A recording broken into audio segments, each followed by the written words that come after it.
আমি অনেক খুশি যে উনি আমার দায়িত্ব নিছে এবং ওনাকে অসংখ্য ধন্যবাদ।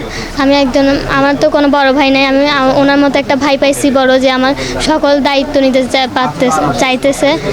আমার অনুভূতি, আমার মেয়ে যেমন আরও পড়তে চাইতেছে, আমি ইনশাল্লাহ আপনারা যদি সহযোগিতা আমি আরও পড়াইতে চাইতেছি।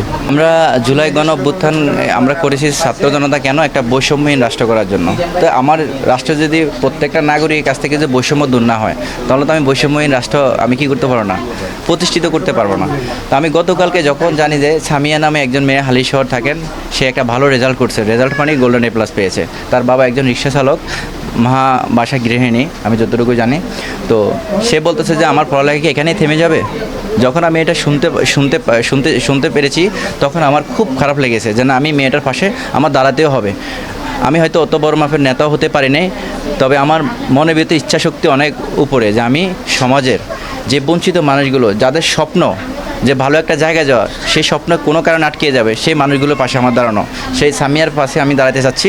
এবং যদি ভবিষ্যতে যে এরকম আরও সামিও আসে, আমি ইনশাল্লাহ আমি চেষ্টা করব আমার জায়গা থেকে পাশে দাঁড়ানোর জন্য। আমি অনেক খুশি যে উনি আমার দায়িত্ব নিছে এবং ওনাকে অসংখ্য ধন্যবাদ। আমি একজন, আমার তো কোনো বড় ভাই নাই, আমি ওনার মতো একটা ভাই পাইছি বড়, যে আমার সকল দায়িত্ব নিতে চাইতেছে। আমার অনুভূতি, আমার মেয়ে যেমন আরও পড়তে চাইতেছে, আমি ইনশাল্লাহ আপনারা যদি সহযোগিতা আমি আরও পড়াইতে চাইতেছি।